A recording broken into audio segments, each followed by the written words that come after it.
Good evening. 大家晚安。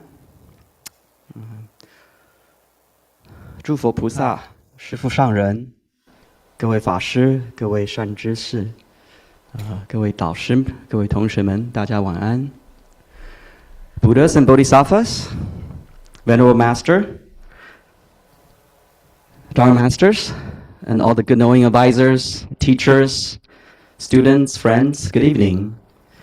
My name is Wayne Chen. I will be your MC tonight with pleasure. And I myself, an alum of the Developing Virtue Secondary School, class of 1995.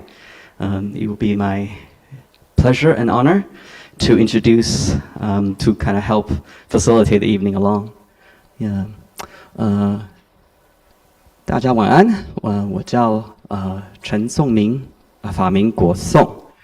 今天呢，我会很荣幸在这边主持今天晚上的这个谈话。50 years ago, Venerable Master Hua set up the Developing Virtue and Instilling Goodness School. Master Hua created a school that's based on wisdom and compassion, and to bring a school that's based on Buddhist values and traditions in the West. And half a century later, tonight, we're here to celebrate us being here for 50 years. And to help us, on the eve of this evening, we had invited a distinguished group of people right in front of you, and each of us will share with us their history, their wisdom, and amazing stories with us. 50年前，师父宣公上人，远渡重洋来到西方，建立道场和学校，包括培德中学、玉良小学。上人以深远的智慧和慈悲，建立了在美国的道场和学校，用佛教的精神。那在这50年后的今天，我们要为培德中学、玉良小学做50周年的庆生的前夕，我们今天请到了多位来宾、嘉宾，为一一各位分享他们过去的一些点滴、智慧、故事。So without further ado, I will invite our first speaker, Terry Nicholson, who I have a great respect. She is the first principal of the Instilling Goodness and Developing Virtue schools. She also has been volunteering for many, many years for the school and represents the heart and soul of the institution. And over the years, she has served on the board of Dharma Buddhist University as well as the Dharma Buddhist Association. Terry Nicholson, 他是培德玉良学校的首任校长，那多年以来也是在培德中学玉良小学担任义务教师。多年来，他也曾经目前是法界佛教大学董事，也曾经也任法界佛教总会的董事。Terry. Good evening. Is it on? Yeah. Okay. So I thought I would tell you a little bit about the very early days and how the school began, to start with. Back in the fall of 1975 at Gold Mountain Monastery in San Francisco, we were gearing up for elections in November. And the Venerable Master, who most of us knew as Shifu, said that we should, if we were all going to participate in elections by voting, that we needed to know something about the candidates. And so he established the very first candidates night at Gold Mountain Monastery. And we invited all the candidates in the area to come and give talks. And we asked a lot of questions, and they asked a lot of questions. But among the visitors that year was Carol Ruth Silver, who was running for district attorney, and she brought with her her young son Ahui, now Stephen, and he was originally from Taiwan, and she was concerned that he keep his native language. And the only Chinese schools in the Bay Area at that time taught only Cantonese, and Mandarin was what he spoke.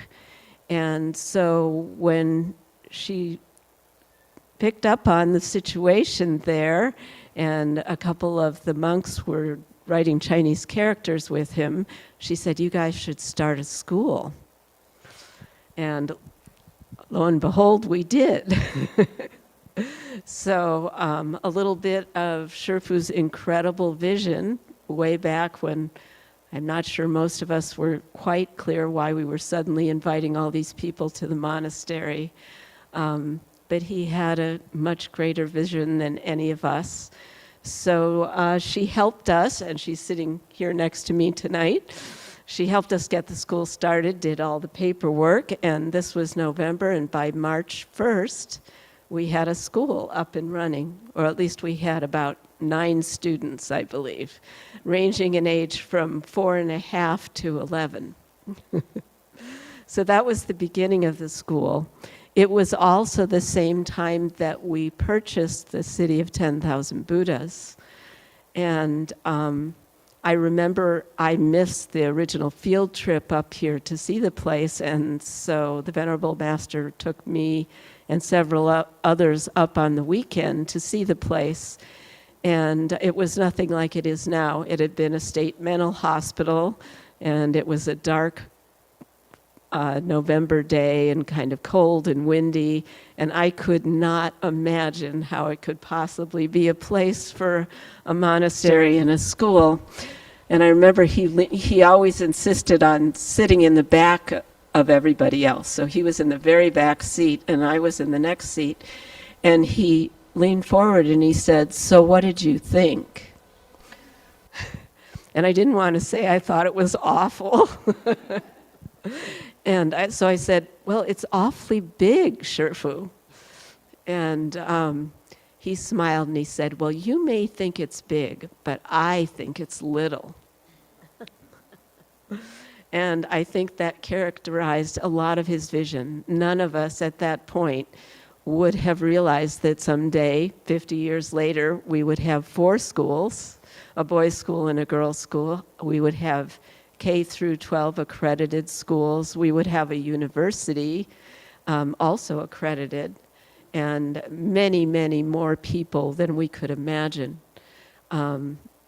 And I don't want to say too much because there's a lot of other people who want to speak, but finally, I want to say it was his vision and the hard work of many Sangha members that allowed the city of 10,000 Buddhas to become a real thing, for that dream to be realized, that helped start Instilling Goodness and Developing Virtue School. And it was instilling goodness and developing virtue schools that eventually became the professors at Dharma Realm Buddhist University. So we are all incredibly grateful to the Venerable Master, and I hope that we all can remember that connectiveness that we all have, that we're all deeply connected. 刚才发言的是易果生居士，他要跟大家分享最早期我们的学校怎么开始的。他说，1975年秋天，旧金山因为当时将在11月举行选举，那么上人就决定在金山寺办一场候选人的政见发表会，要邀请候选人来跟大家问答。那么当时来参加候选人的政见发表会的人之一呢，就是竞选旧金山县检察长的卡洛路斯维尔。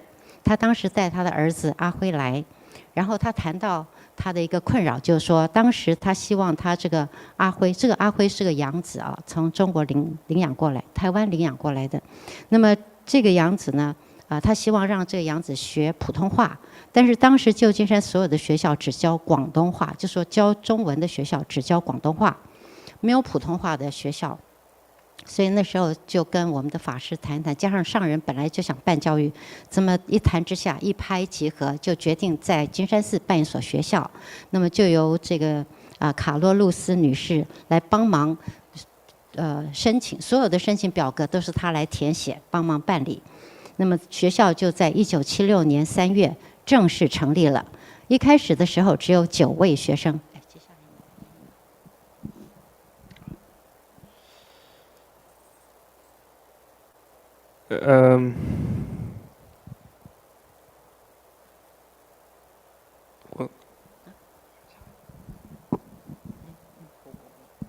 OK， 那么当初呢也办过很多的这个外出郊游等等这些活动。有一次是去医院，对吧？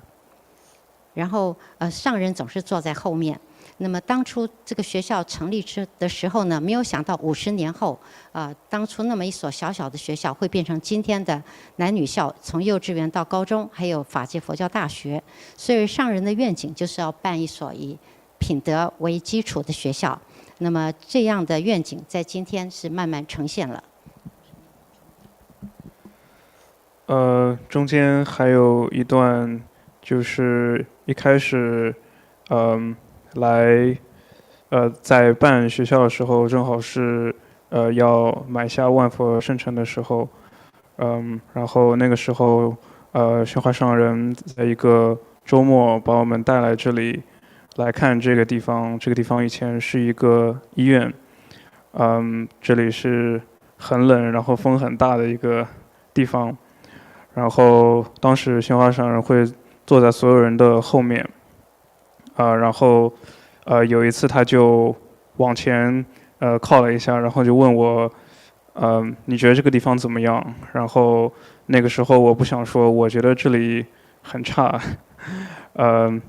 然后我就对上人说这里很大，但是上人说我觉得这里太小了。那么现在我们从这个小地方已经办理了有男校、女校，还有法界佛教大学。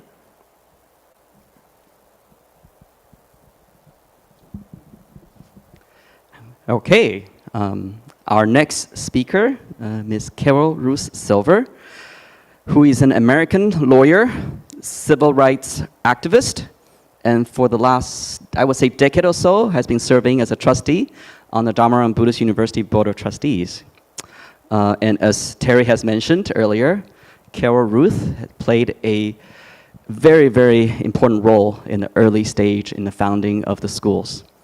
So it's with great pleasure we have her here to share a few words. 下一位我们的来宾是 Carol Ruth Silver， 她是一位美国律师及民权运动人士。然后呢，在过去10年左右，他也担任法界佛教大学董事。那刚刚 Terry 也说过了，Carol Ruth 呢，在培德中学一良小学的初创期间，扮演了一个非常非常重要的角色。今天也是非常欢迎 Carol Ruth 能够在这边跟我们分享她的经验。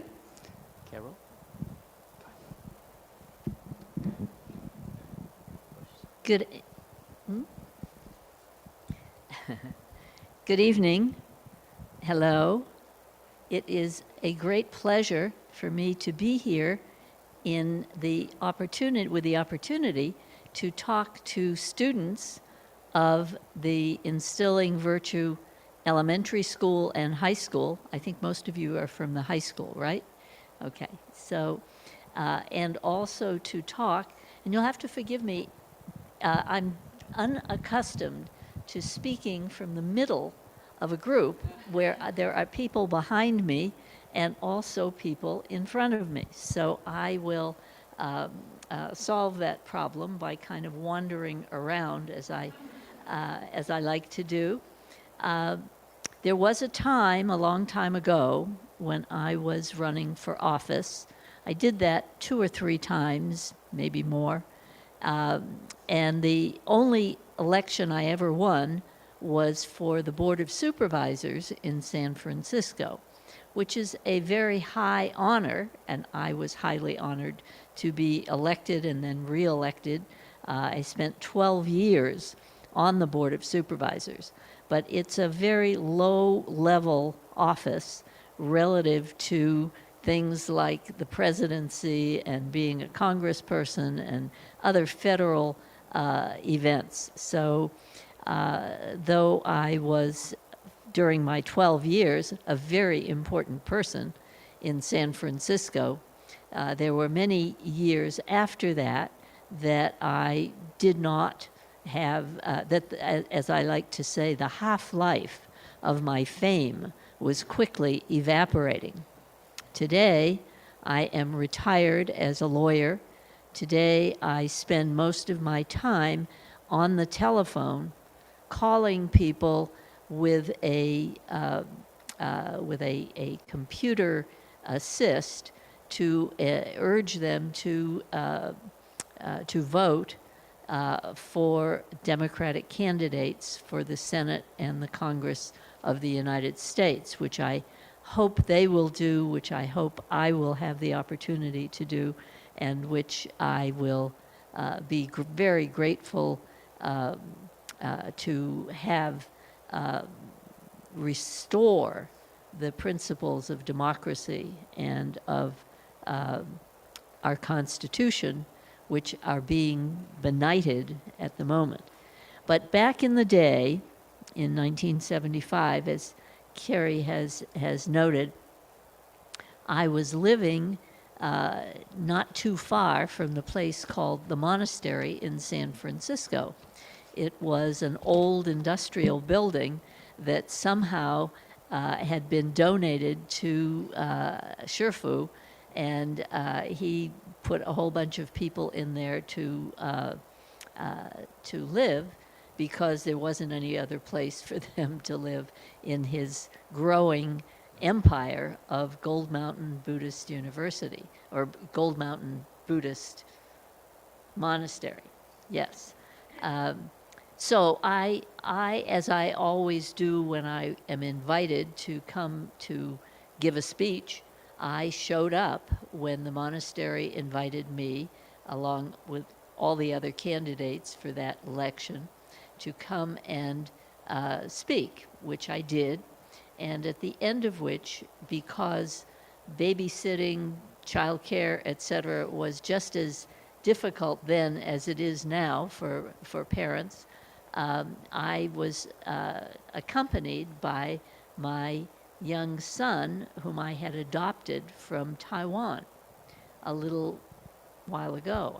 When I adopted him, he had Mandarin, he spoke a little bit of Taiwanese, he spoke no Cantonese at all.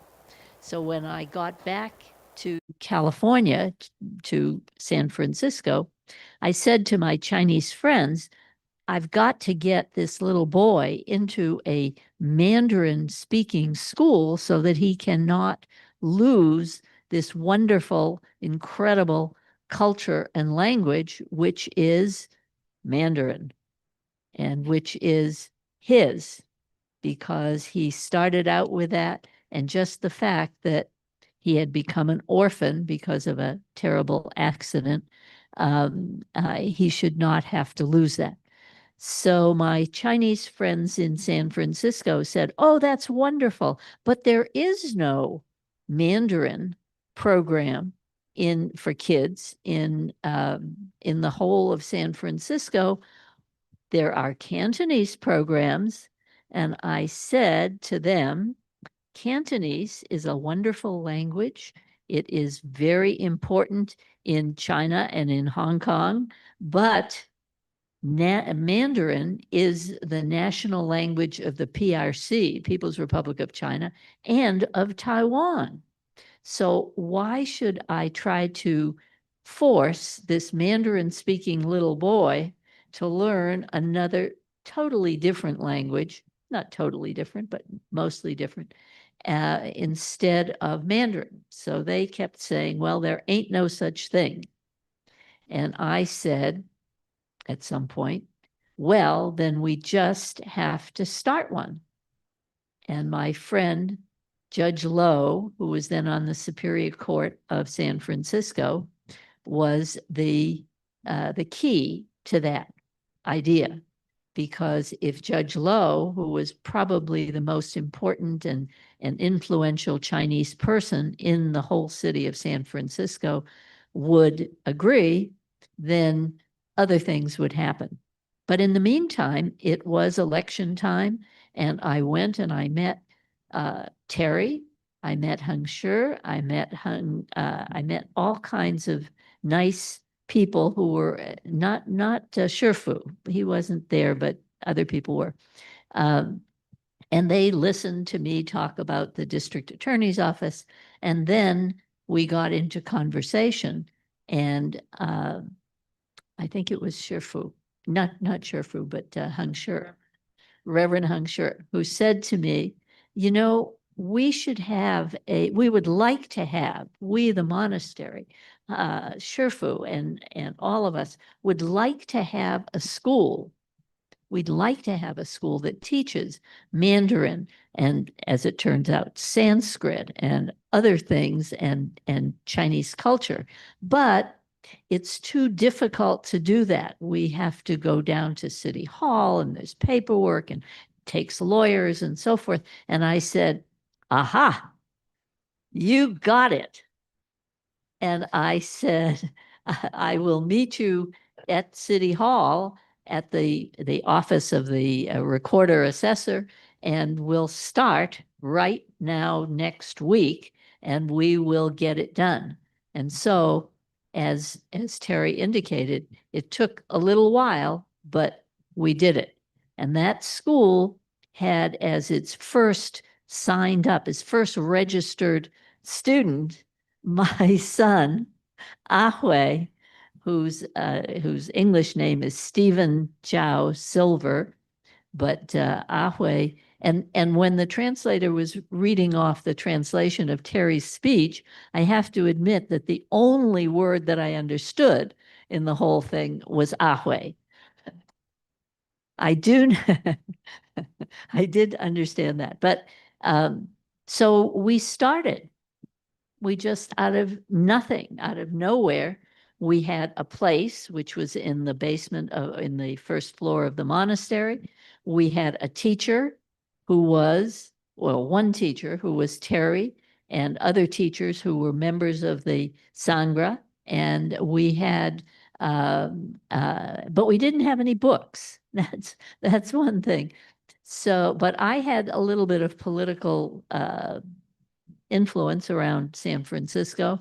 And and this is before I was elected to the Board of Supervisors, I went to the guy who was the representative of Taiwan in San Francisco, who was a strikingly handsome gentleman of about 6'2", I would say, at least. Very unusual for a Chinese gentleman.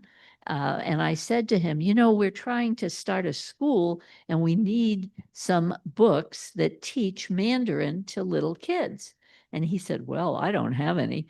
And I said, well, can you get some? And he said, probably. And then I went down the street and across the way to the, it wasn't an embassy, but to the representative of the People's Republic of China. And there, a rather short gentleman said to me, well, it's interesting that you're trying to teach Mandarin. And he put me through the third degree. Why are you trying to do this? And of course, I said, well, because my son, and I didn't say came from Taiwan. I said, my son speaks Mandarin already because his parents, who are now deceased, did. And so they agreed to give us books. So now we had two sets of books. We had Bopomofo, which is the Taiwan answer to the difficulty with which kids have in learning Chinese. And we had traditional Chinese characters from the mainland. And we did it. Somehow, my son, Ahue, Stephen, took the bus all the way across, at first, just walked a block and about a block to the monastery, which was right close to my house. But then for the next year, he had to take a bus across town, the good old 22 Fillmore bus, if you know San Francisco. And he he never had any problems with it. And anyway, he took the bus and he studied. And the last thing that I'll tell you about Ahui and the school and Shifu is that at some point, my little kid came home and said, "Mom, I want to shave my head and leave home." He must have been at least 7, maybe 6. And I said, "Well, you know, that's probably not a good idea right now, you know, let's give it a little time." And it was only later that Terry told me that Shifu would not have allowed that because you had to have the permission to do that. And she wanted to do that. You had to have permission from Shifu, who wanted to have permission from your parents. So Ahui did not leave home. Ahui went to San Francisco State. Ahui is now a financial advisor with Charles Schwab, and a very, very important non-clerical member of the community in San Francisco. And he has 2 sons who are now in school, in college, and I am grandma. And I am so glad to be here with all of you, all of these students, these beautiful young students, and all of you who, some of you I think are alumni of the schools. It's just really a pleasure to be here. Thank you so much for listening to me.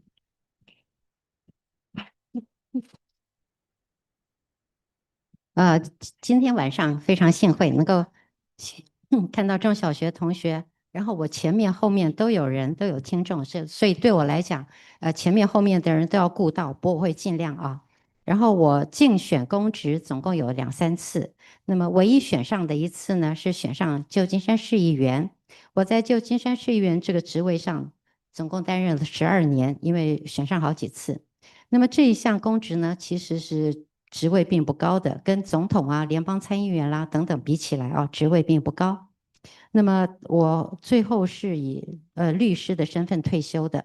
那么我现在呢做的工作就是在电话上鼓励这个很多选民出来投票选举，为民主党选举，然后希望恢复我们的民主制度。然后另外还有电话上什么电脑失窃等等案件啊，这些我也会在电话上跟他们谈。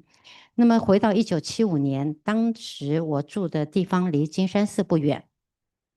那么我应邀到金山寺参加政见发表会的时候，我也会鼓励其他人一块儿去。那个时候我刚从台湾领养了一个儿子阿慧来，他只会说普通话，不会说广东话。那么华人朋友告诉我，在旧金山是学不到普通话的，旧金山学校没有普通话课程。我跟他们讲，广东话很好很重要，但是普通话是海峡两岸共同的官方语言。当时呢，旧金山高等法院有个法官叫做罗啊，那我们是好朋友。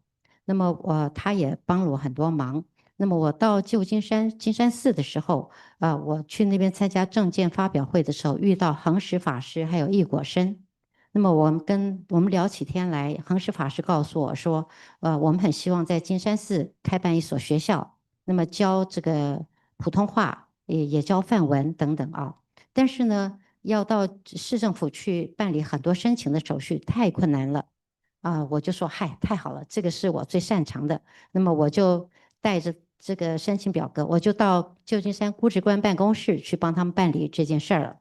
那么把这个申请手续办完，当然我儿子就领养的这个儿子就变成是这所学校第一批的学生。那当时呢，就是一位老师易果生，另外还有一位叫做 Sandra 的老师。那么一开始只有一本书，但是当时我在旧金山逐渐有点政治影响力了，我就去找台湾在旧金山的代表，我告诉他们我需要一些教科书。那时候台北驻旧金山协调会的官员，我跟他们说，我的儿子会讲广东话，不会讲普通话。我没说我的儿子是从台湾领养来的，那我的儿子会说普通话，所以我需要一些普通话的课本。那旧金山台北驻旧金山协调会的官员就同意给了2套书，这书里头是有注音符号，还有正体字，所以呢，学校就有这样子的课本可以开始上课了。我的儿子一开始是走路到金山寺上课的，因为那个时候我们住的离旧金山金山寺很近。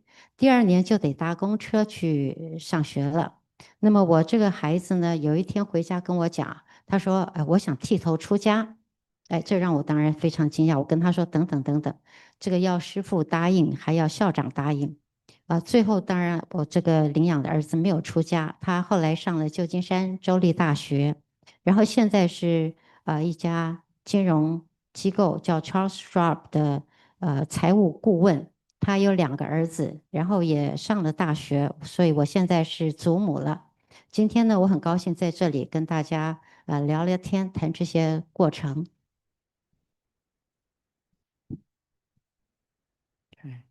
Okay. Our next speaker is Dharma Master Heng Qing, who is a DRBA Buddhist nun, a volunteer teacher at IGDVS. She has a PhD in comparative literature, and very fittingly, she teaches AP English, history, world religion, and ethics. She's also an illustrator and translator at the Buddhist Text and Translation Society. Most importantly, she's also an alum of the IGDVS schools. 下一位，我们邀请恒清法师和我们分享。恒清法师是法界佛教总会比丘尼，他也是培德中学义良小学的义务教师。恒清法师有比较文学的博士学位，然后他目前在教书的课程包括大学先修英文、历史、世界宗教及伦理等课程。那同时，恒清法师也是BTTS Thank you 佛经翻译委员会的插画者及翻译者，and 最重要的，他也是培德中学的校友。恒清法师。Amitabha, thank you for the applause for the students, my current students. Well, actually, because of the time limit, I'm just going to talk a little bit about my experience at IGDVS. I came to study 4th grade and 5th grade, and later I became a nun, and I came back to study 7th grade. So actually, I didn't graduate from the school because at that time I moved to one of our branch temples. But I would like to talk a little bit about the classes that really influenced me for my later studies, and also during my time as a professor in the universities, and also my time after school that really influenced me. So since I'm translating for myself, I'm going to translate by parts. It's kind of easier that way. 阿弥陀佛，这是很轻。那我只是因为时间有限，所以我只是跟大家分享一下我在培德中学所学到的对我后来成年学业跟教学生涯的有大影响的课，跟后来我下课之后就是我的时光那我是在培德中学来念4年级跟5年级，后来我出家了，所以又回到念7年级。我其实不是在培德中学毕业的，我因为那时候我搬去分支道场住，所以我今天只是讲一讲这些对我很重要、很大影响的课。So the classes I want to talk about that really were very impactful for me were language classes and also religion-related classes such as ethics, Buddhism, and meditation. And in my English class, actually taught by Han Bin-shi and also Terry Nicholson, I learned we obviously read a lot of literature, but we also memorized Latin and Greek root words that were very beneficial. And we also wrote a lot of creative writing stories. And in my Chinese class, because as a lot of people know, or if you don't know, our school is bilingual, so Shifu always emphasized that we learn both English and Chinese. And for me, that was learning Chinese. So that was a challenge for me, but he always emphasized that everybody needed to learn how to speak both English and Chinese. During my free time, in terms of religious classes, related classes, obviously we studied a lot of ethics, such as the rules for being a student and the Confucian 8 virtues, which are very fundamental for being a person and a student. And meditation really helped me focus and increase my memory, actually. 所以关于对我有很大影响的课程，主要的是语言和宗教相关的课，像佛教课、道德课跟打坐。那语言的课，我们是在我英文课，是横滨师跟 actually Terry Nicholson 教的。然后那时候就教我们就是创作写故事，还有读很多文学方面的故事，还有背拉丁跟希腊字根，其实对英文学习语言非常有很大的帮助。那我们学校是双语学校，每一个人师傅也就很强调每一个人一定要学中英文。每个人要学怎么会讲中英文，所以对我来说那时候我是学中文，对比较有困难，因为我不是中国人，所以那时候学，可是关于宗教相关的课，当然我们是学孔子的八德，孝悌忠信礼义廉耻。还有其他的仁义道德，还有佛教课跟打坐。那在打坐课方面，你可以增长你的专注力，还有你的记忆性。After class, the time what I did after class, especially during the break times, my sister and I would go to the school library. That time we only had one building. And the library was rather small, but we would always borrow a pile of books to read. I read almost through the entire library. And I actually read a lot of books that were very challenging for my age at that time. So this was before I was nun. So this is 4th grade and 5th grade. Such as To Kill a Mockingbird and The Adventures of Sherlock Holmes. And so I read those at a young age, and they were challenging, but they really increased my vocabulary and also my reading comprehension. And all of this was very beneficial for me later on in terms of my studies, because I got a number of degrees, college degrees, all in English literature, Chinese literature, which is in comparative literature, in creative writing fiction. And later I taught at the university for 8 years. I taught English literature, Chinese literature, and social studies. And actually coming back here now,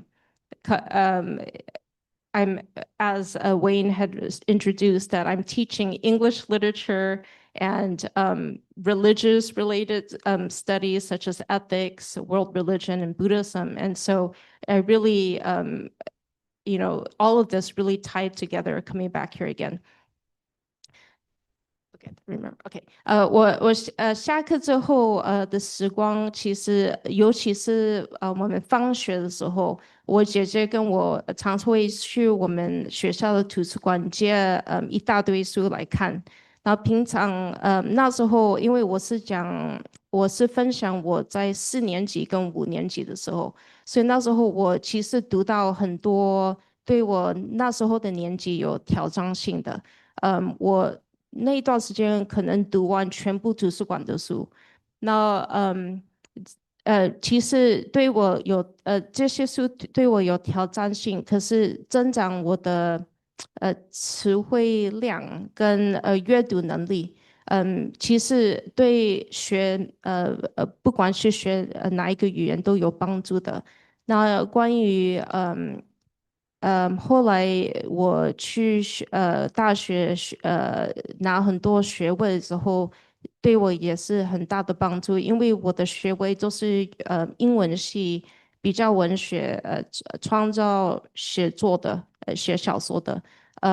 是后来我在不同大学也教了8年，我也是教文学，就是英文文学、中文文学，还有social studies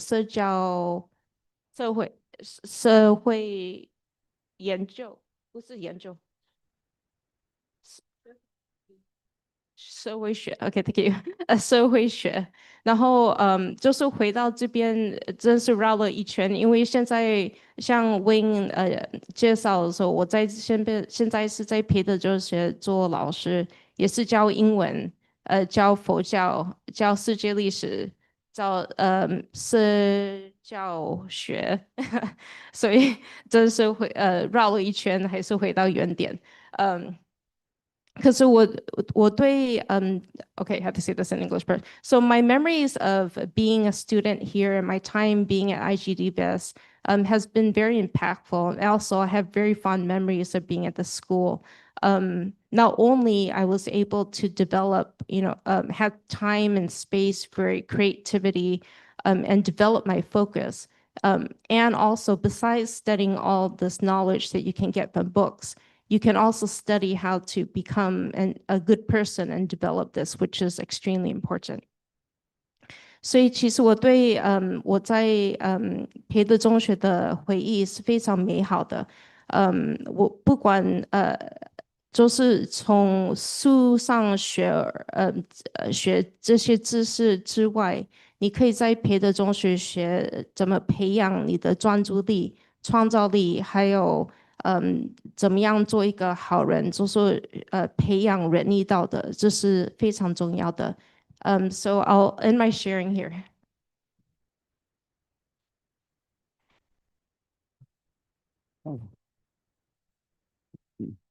Thank you, Dharma Master Heng Qing. And then I was given the liberty to define alumni very loosely today. So it includes everybody who graduated from the schools as well as who have attended the schools. Okay. 接下来我们要邀请Marian Robinson 分享。Miss Marian Robinson is a former volunteer teacher for the Instilling Goodness, Develop Virtue schools, and for many, many decades. She has been a dedicated supporter of Dharma and Buddhist Association and of Venerable Master's teachings. Marian 呢，曾经是培德中学一良小学的义务教师，然后很多年以来，也是长期的一个法总的护法和上人的护法。那我们请 Marian 分享。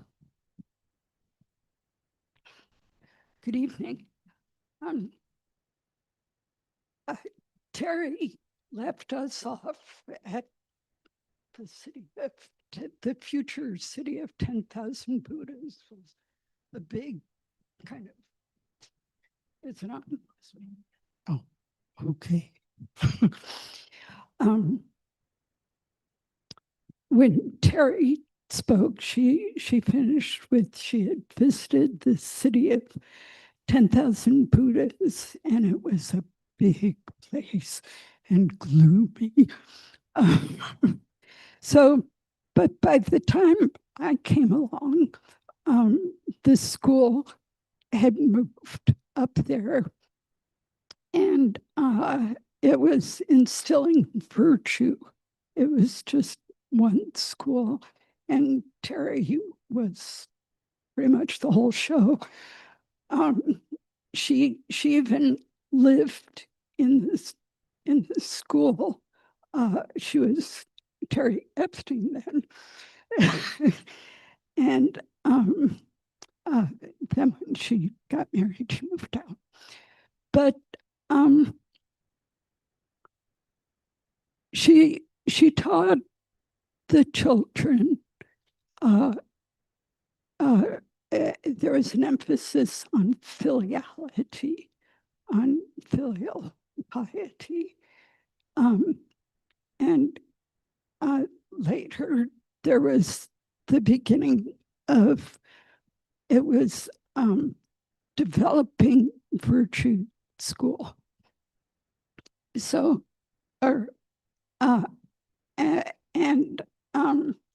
and their emphasis was more on loyalty.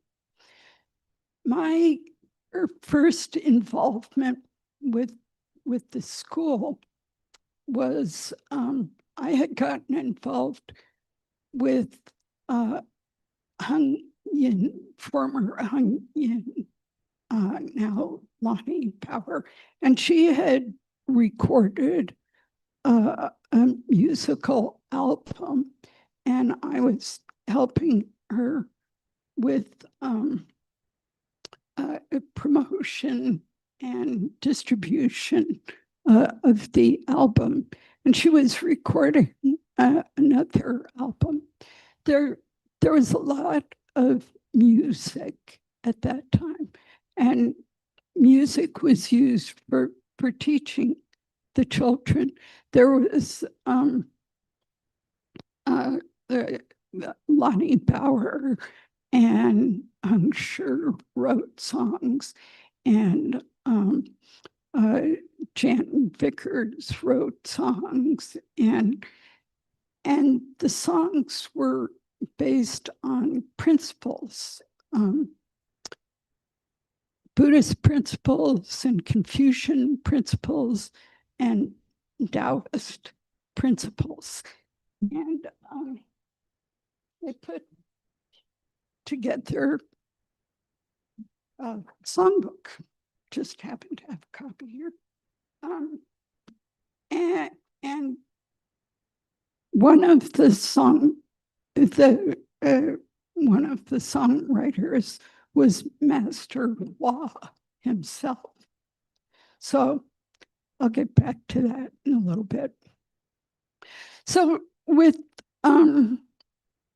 the Hung Yin had recorded one album, and she was recording another, and Terry had a great talent for writing plays. For Buddhist stories, there was she wrote one about Bodhidharma meeting the parrot who asked, how do I escape from the cage?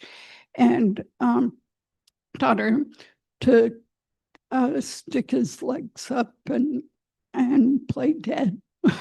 So we had one of the girls was dressed in a green leotard and had wings on her back and lay on her back, and this was a play. But there was when I was there, I got to attend. We went to a recording studio for a play that Terry wrote with Hung Yin. Hung Yin wrote the music, and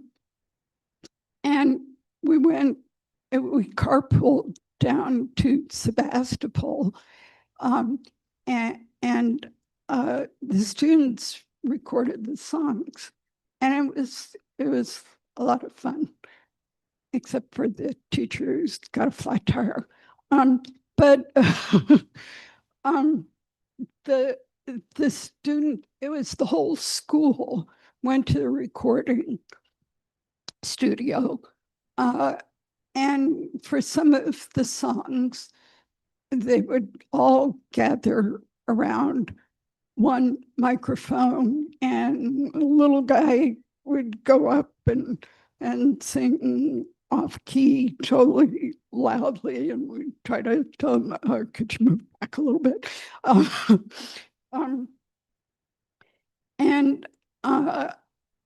And Shari was who is now dean of the Dharma Realm Buddhist University.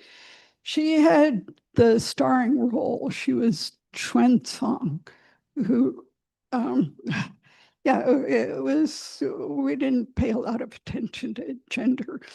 Um, and so, yeah. So we came up with a musical album. Were you? I remember it. You were a part of this? Are you? Not sure. Are you?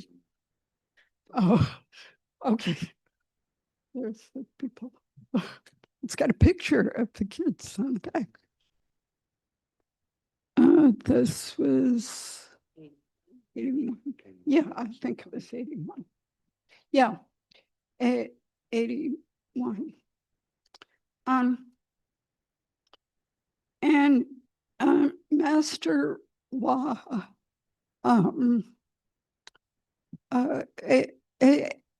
emphasized this, and he music. He appreciated the music. So the students also, while they were in the studio, recorded a song written by Master Wah. I'm really lucky. I don't know if people have. Okay, they're going to sing it tomorrow. I'm going to tell you the lyrics in advance. It's so you'll know what they're saying. Okay. So we're almost out of time, so I'm going to skip to another song. Master wrote a song that now when the students go to the dining hall, they recite Namo Mantra Shurcha Moni Fo. But Master Hua wrote a marching song for the kids when they went from building to building. And I'm not going to sing it, but the lyrics are, hello, hello, all please pay attention. While you're young, it's the time to build a firm foundation for being a human person. Kindness to our parents, honoring the president, doing the very best we can to benefit our country. First, we must build that deep foundation. Then when we grow up, we can truly help our land and everybody in it. Until finally, when we're all awake again, then we can benefit, truly, truly benefit every single being in the world. Yes, that's why I wrote it. Okay, so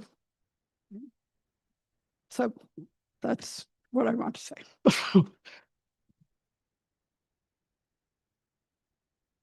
在翻译罗果摩的谈话之前，要补充一下刚刚卡洛露斯所讲的这个台北驻旧金山协调会，这个其实就是相当于台北驻旧金山的领事馆，因为台湾和美国已经断绝外交关系，所以是一开始在就是全美各地成立这个协调会，现在呢已经改名叫做台北驻旧金山经济文化办事处，简称经文处。那在不同城市当然就是不同的名称。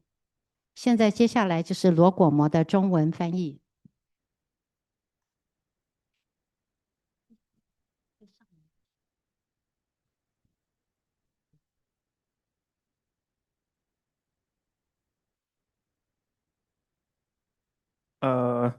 之前 Terry 的讲话，从他们访问万佛圣城结束，当我来的时候，这个学校已经办了一会儿，然后那个时候 Terry 是管整个学校的事情。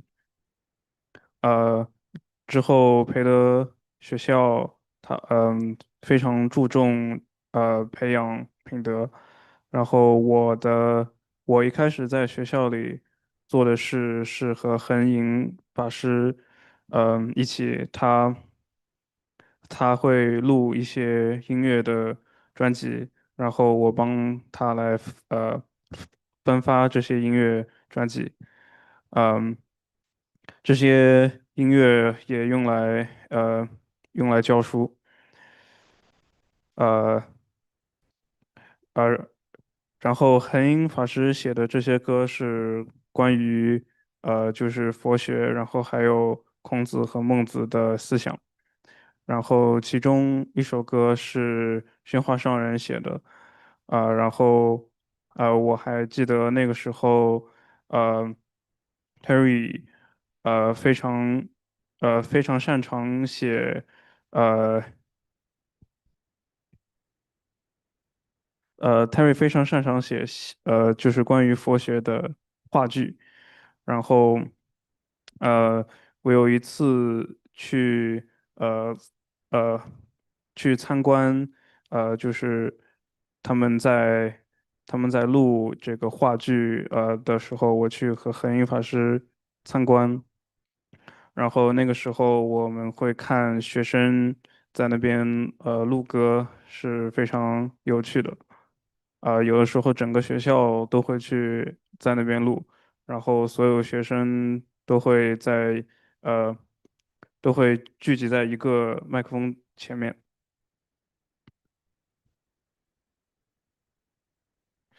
呃，那个时候我没有太注意，然后刚才他们展示了就是那个时候的照片。然后那个时候宣化上人他非常欣赏这些音乐。然后学生们当时录了一个这个宣化上人写的歌，叫做《Hello Song》。呃，就是嗯，然后他的歌词我简单翻译一下。就是当时学生们他们就是从一栋楼走到另一栋楼的时候就可以唱这个。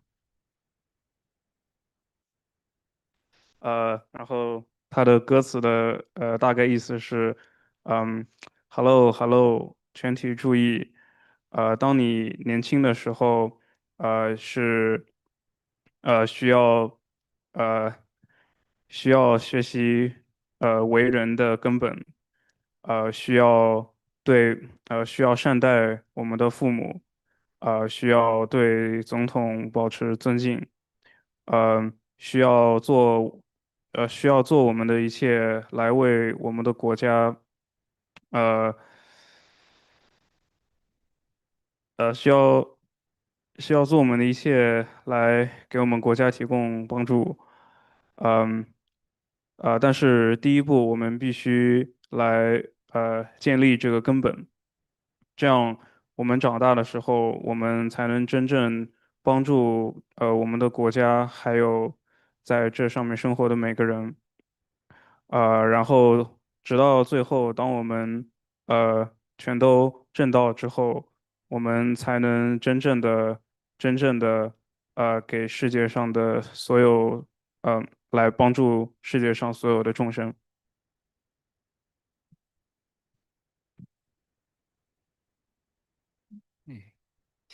All right. Our next speaker is a special guest, Lee Bradley, who is visiting City of 10,000 Buddhists from Seattle, together with her brother and also a fellow alum, Richard. Lee is married and has two daughters. She lived in China, I was told, in the 80s for 2 years. And then she has since continued to study Chinese from time to time. I'm really happy to have her here today and share her stories with us. 我们下一位来宾是 Lee Bradley，那他从西雅图来到圣城今天，那和他的和他的哥哥一起来到。那丽呢，她有2个女儿，那她在80年代的时候呢，也在中国住了2年左右。那她之后呢，还有继续学习她的中文。欢迎 Lead。是我弟弟，不是哥哥。But I will not self-translate. My Chinese is not that good, so 谢谢你们帮我的忙。But I will. This school I was here from 1976 to 1978, and started in San Francisco when the school was still in San Francisco. And it's really wonderful to be back here. My brother and I came in earlier today and participated in in the ceremony, and both of us said, "Oh my gosh, I feel like a little kid again," because we were very young, and it was a great time. I'm going to look at my notes. I have so many stories. I'm going to try and just pick a few to share with you. I think one of the very strong memories I have is upstairs from the school in San Francisco. Bhikshunis lived there, and there would be visitors that came. And so one time there was a woman from China, Bhikshuni from China, who did not speak English. And we were sitting next to each other and trying to communicate. And my Chinese, I had very little Chinese at all. And she was very patient with me. And at one point she pulled out a photograph and she starts pointing to pictures. And finally I understood. She said, Mei Mei. And I was like, oh, that's your little sister. I knew that word. I knew that one word. And it was such I don't know, it just like all of a sudden I felt like I knew her and I knew her family. And I really loved studying Chinese after that, I think. So, and I think this school exposed me to a lot of things in that way, right? Where it was just a connection with a person or with an idea. So many new ideas, learning about Buddhism, learning about, cultural history, meeting Sherfu and all the teachers.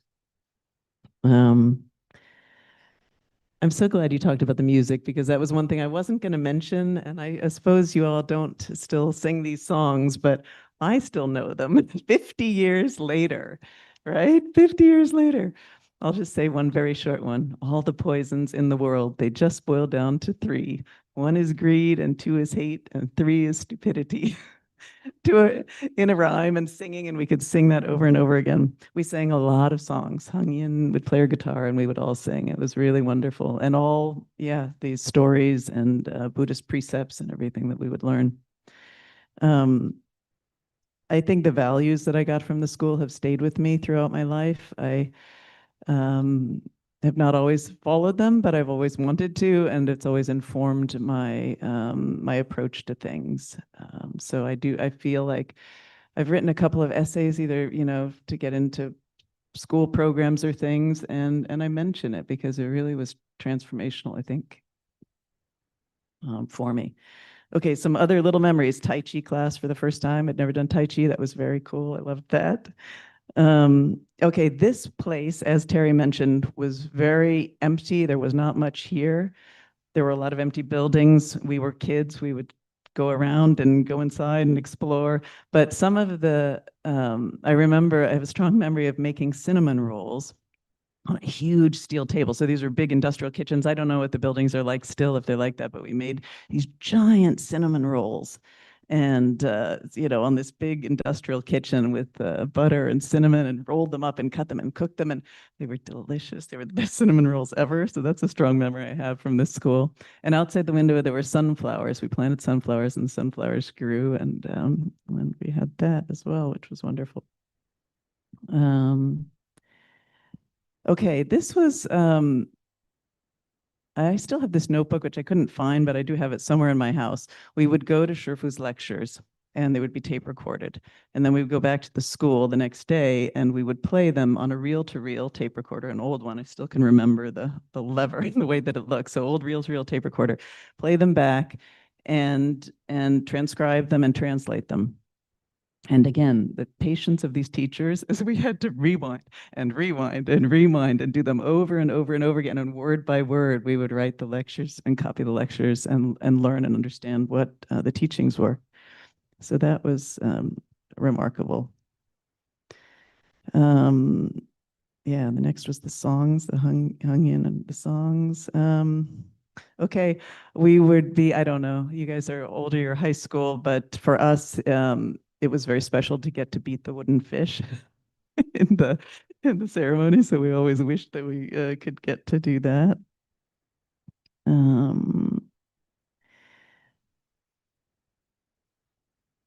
Yeah, I think it was a safe place for us. Our home life was chaotic. I think this place was very stable, and maybe that's another reason why it had such a strong impact on us. Is that this, and even I feel it now coming here. It's like, wow, I just feel at ease in this place, and in school was like that as well. So it was a rich time. There was a lot of laughter. There was a lot of wisdom, a lot of learning, a lot of stretching and growing.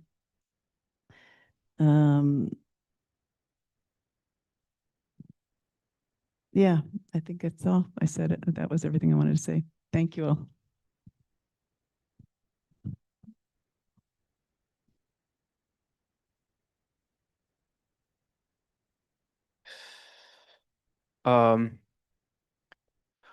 这里要讲的是以前一些比较喜欢的回忆。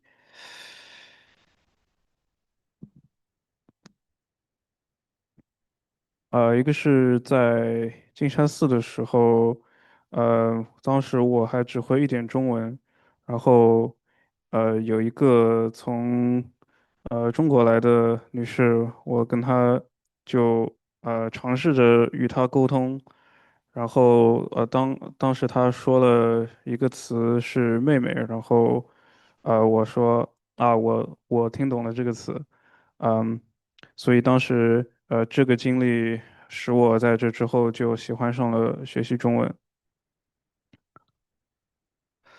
呃，下一个是我还记得之前提到的这个申花上人写的歌，呃，然后我们现在已经不唱这些歌了，但是那个时候我们唱了很多这些歌，包括我们和恒音法师一起呃一起演奏，然后唱这些歌。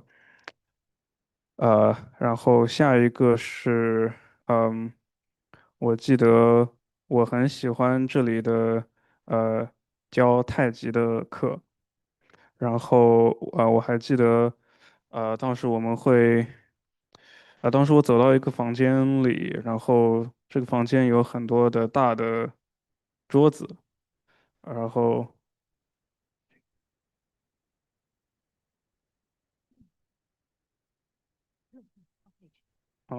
然后这个房间里有很多的很大的肉桂卷。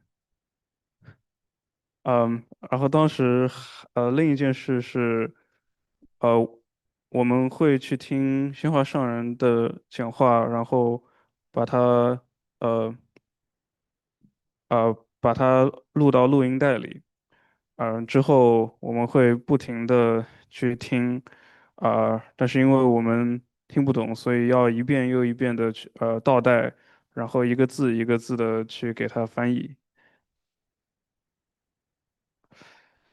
对于我来说，万佛圣城这里是一个很安全的地方。虽然我们自己的生活很乱，但是这里比较稳定。像现在我们回到这里，让我们感觉很轻松。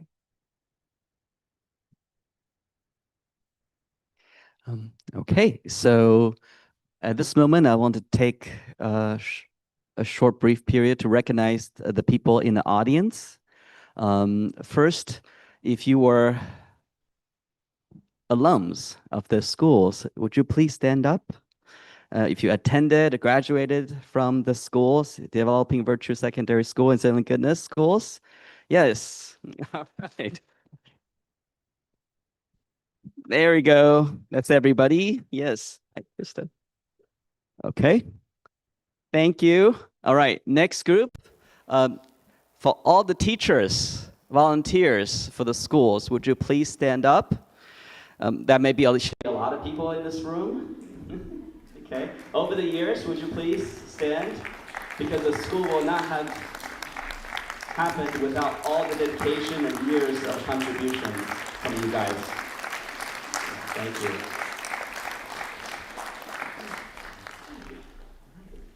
So with that, I'll invite our next guest, Richard Bradley. 我们下一位，Richard Bradley，谢谢。Hello. Hello. Can you hear me? Okay. My name is Richard Bradley. 50 years ago, I was here. I was this little kid about this big, and I didn't like following the rules. I got into trouble a lot. My memories of the school are wonderful and many. The Tai Chi, all the things that my sisters had on, the music, the classes, the teachers, really good stuff. And there was a lot of fun. There was a lot of, everything here is so imposing, and so especially when you're a small little kid. I got some stories about Shifu. We would be chanting and walking around. And I was told in no uncertain terms that the last spot in line was for Shifu. And I didn't pay any attention to that. So I would hide and wait and then sneak in behind Shifu and walk so I could be the last one. And then one day, Shifu take me by my ear and bring me around the front. And that was it for that. So, the schools, all the structure was wonderful, but you were also taught lessons in life outside in the everyday things. I remember the preparation in the kitchen. Okay, Richard, you got to wash these vegetables as for Master Shifu. And I didn't really want to do that. It's like work, right? So I just scrubbed really fast and then, okay, done. And like 3 minutes later, they come back and they're like, Richard, this isn't good enough. And I'm like, okay, so then scrub. So what do I learn, right? Patience, do it right the first time, and take pride in your work, or at least be mindful of what you're doing. I was very stubborn and I had a bad temper. And it's, even at 8, 9 years old. So it's safe to say I was a challenge to Terry and all the big shoonie that I ran into. And so they came up with a solution. They said, okay, well, let's give him something to do. And so they set me up classes in the wood shop here with now Terry's husband, and I learned woodworking skills. And I loved it. It was amazing. This really made an impact in my life. It took me 6 weeks, and we built this beautiful table, 2 stories, oiled wood, rounded edges, and I gave it to my mom, and she was blown away. And this, my behavior changed. So I think what I learned from that is compassion and understanding is huge in your life. And later I taught. I became a professional ballet dancer. Professionally, I danced from 18 to 32. And then I taught ballet for 20 years. I was a teacher. And I remembered my lessons from here. So that's all I got to share. Thanks.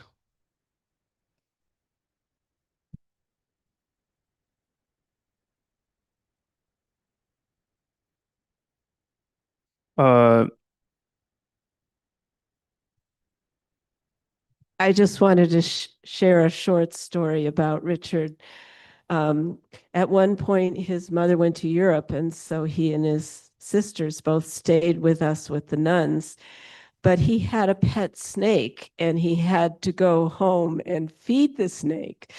And we must have told Sherfu about it. So we were in the car with him one night, and Sherfu turned around and said to him, "You want to be snake?" That's all he said. All the way home, Richard said, "I don't want to let it go. I don't want to let it go." But he did let it go.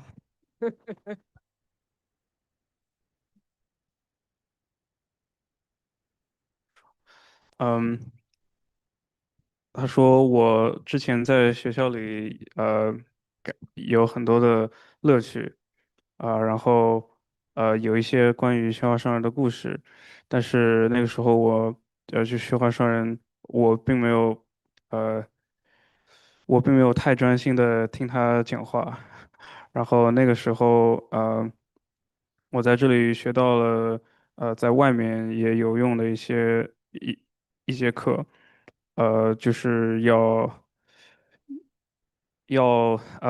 你做什么都需要专注一点，但是那个时候我很固执，然后他们的呃最后解决方法就是他们让我做一些事情，然后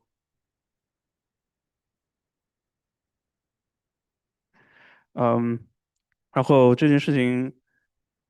哦，他们让我做一个桌子，然后我花了6个星期来做这个桌子，给我的母亲看，她很她很惊讶我能做出这个东西，然后在这儿我学会了慈悲和理解，之后我变成了专业的舞蹈演员和舞蹈教师，谢谢大家。Um, Next, I would like to invite Krista Robinson, who studied in our schools in the mid 80s. Early 80s, I'm afraid. I didn't really prepare anything, but I do have, I attended the school here at the City of 10,000 Buddhas when I was 11 and 12. And I loved it. My mother made me change schools. I didn't want to leave. So it's always been a very special foundational experience for me. I remember making the album. Shari was the star. We also rescued worms in the rain. We roller skated all around. We had a big ceremony with thousands of people that came. I don't know what it was because I was just a kid, but it was the opening of the gate. And we made hundreds and hundreds of beds for all of the guests that came.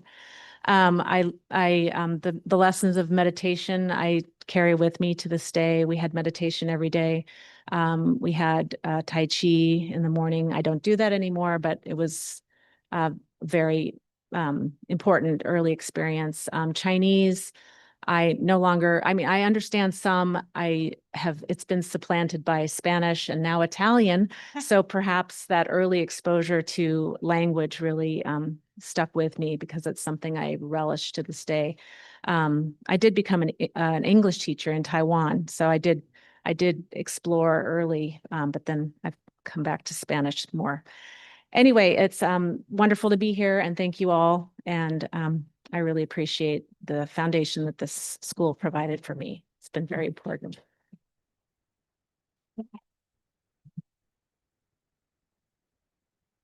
我在11、12岁的时候，来这里上学，然后那时候虽然要转学，但是我不想走。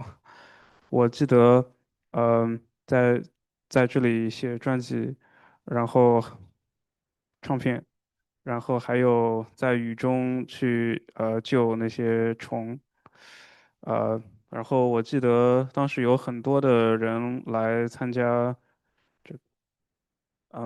山门开光典礼。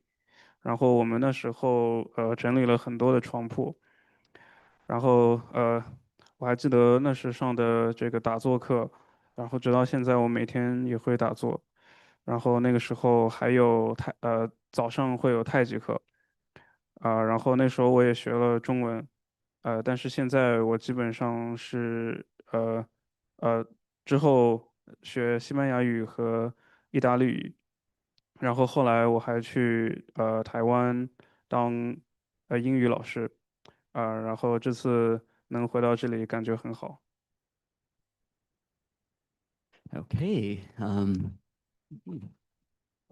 Next speaker is person does not need much introduction, Mr. Roger Kellerman. Time is short. I'll try and get this done by 9. I'm going to tell a story from 1995. We were trying to align the high school curricula with the California standards. And one of the subjects we hadn't taught before was economics. And I was appointed to be the economics teacher. And I never taught economics before, but that was kind of you get thrown in. But there was a book called Consumer Economics, which I came across. Tells you how to write a check and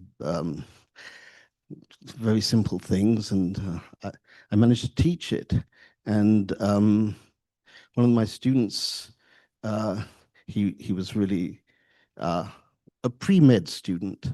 And although he took the class, he did well. And he went on, he wasn't one of our Stanford boys, but he went on to Washington University and he did really well until he got a B in organic chemistry, at which point he switched to, I believe, economics, it might have been business. He did really well in that. He later went on to the Chicago Business School, where he got an MBA. And later he came back here to work at the Dharma Realm Buddhist University, and he even got a doctorate in education from the University of Southern California. So you can see that our students do really well in life. The biggest shock to me, one day I was driving around, driving around picking up stuff. And although this person has been here many years and I've asked him so many times to please teach at the boys' school, suddenly I'm driving past the girls' basketball court and this person is teaching basketball. And it just goes to show how much more successful the girls' school is in recruiting people. Oh, why didn't you finish? That person is the translator sitting next to me. 哦，OK，我帮 Roger 翻译一下。那个，Roger 他是记得在1995年的时候，他那个时候第一次教这个经济学课。那个时候他没有教过课，那堂课他只有但是他还是去教这个课。那他记得那个时候那个班上有一位学生，那个时候呢，他那个是前医科的学生。那他并不是接下来他毕业之后，并不是去 Stanford，他不是很多学生去 Stanford，他是去华盛顿大学在 St. Louis。然后呢，之后呢，他上了1-2年之后呢，他转学经济学和商业。那之后呢，他也到芝加哥大学去读商学院。那之后他工作了几年之后呢，回来法界佛教大学工作。那后来也完成了这个教育博士的学位。那Roger 的意思是说，我们有非常多的这个alumni，接下来的学业都很好。但是呢，Roger 是Roger 说的这个学生是我，he's talking about me in case people don't know。And then Roger has been teasing me for Roger 一直邀请我要帮助要来南校教书，但是我一直没有接受。那到最近的时候呢，他在圣城的绕的时候有发现呢，我在女校教他们的篮球教练，所以说他觉得女校的这个招老师的系统比较完整。Okay, so that was it. I think. Okay, I would love to invite Shari to say a few words.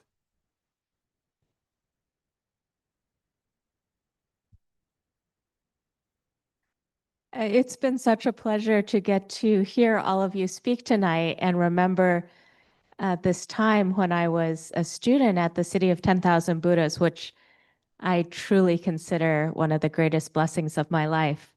I found out this year that the school started on my 6th birthday. So 50 years can go by very quickly. And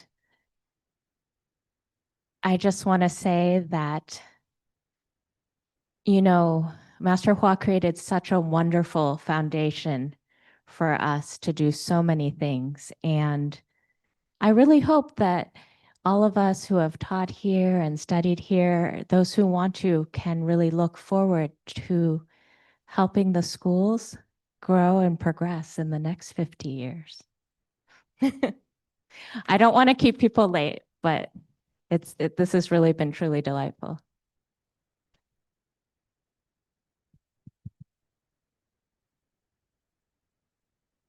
我最近才发现，学校是在我的6岁生日建立的，然后想说，宣化上人，真的创造了一个非常好的环境，让我们来做这些事情。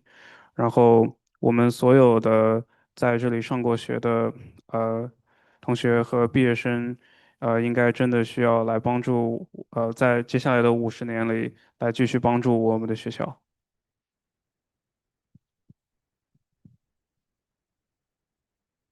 And I get the last word. As I told you before, I started with the Dharma Realm University, I'm sorry, the Instilling Virtue Elementary School in San Francisco at the building called, what is now called the monastery. And when the school then moved up to Ukiah, up to this building and to this facility, I was left with my son, who still needed to have a Mandarin school and no school. So I turned around to the same people I had talked to before, and I said, we've got to have a Mandarin school in San Francisco. And so it happened just as the other one had. And I was able to put together a school that now has 450 or more than 450 students, that just purchased a 5.5 acre facility in San Francisco, which is an enormous amount of space. I mean, up here, it's not much, but there it is it's a great accomplishment. And of the students who came to the first day of the first school, there were 10 registered, but there were only 4 who showed up. One was my son, whose name is Jefferson, my other son. One was one was a little blonde girl, one was a little Chinese boy, and the fourth of those students was the gentleman who was kind enough to drive me up here, and that therefore make it possible for me to be here. His name is William Benton, and he is there. And that's all I wanted to say. Thank you so much.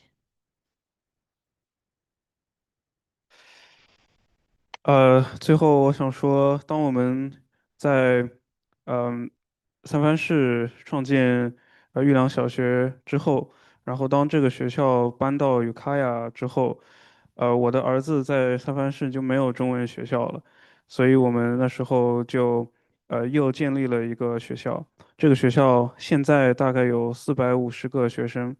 那个时候我们在三藩市买了一块很大的地，然后当时开学的第一天有10个注册的学生，但是只有4位在开学的时候呃来上课，呃其中一位学呃其中一位学生是我的儿子，然后还有一位就是今天载我来这里的William。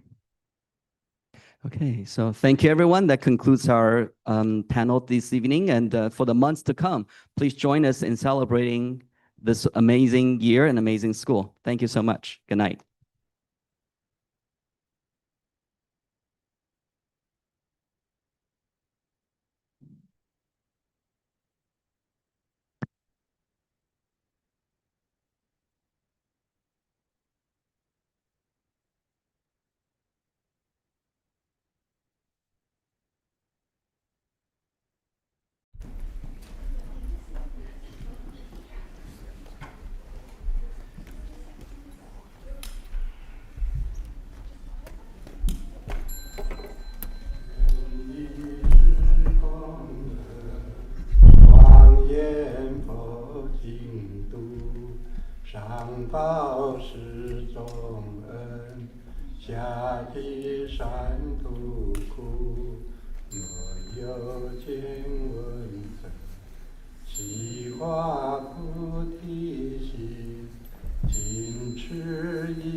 ceremony.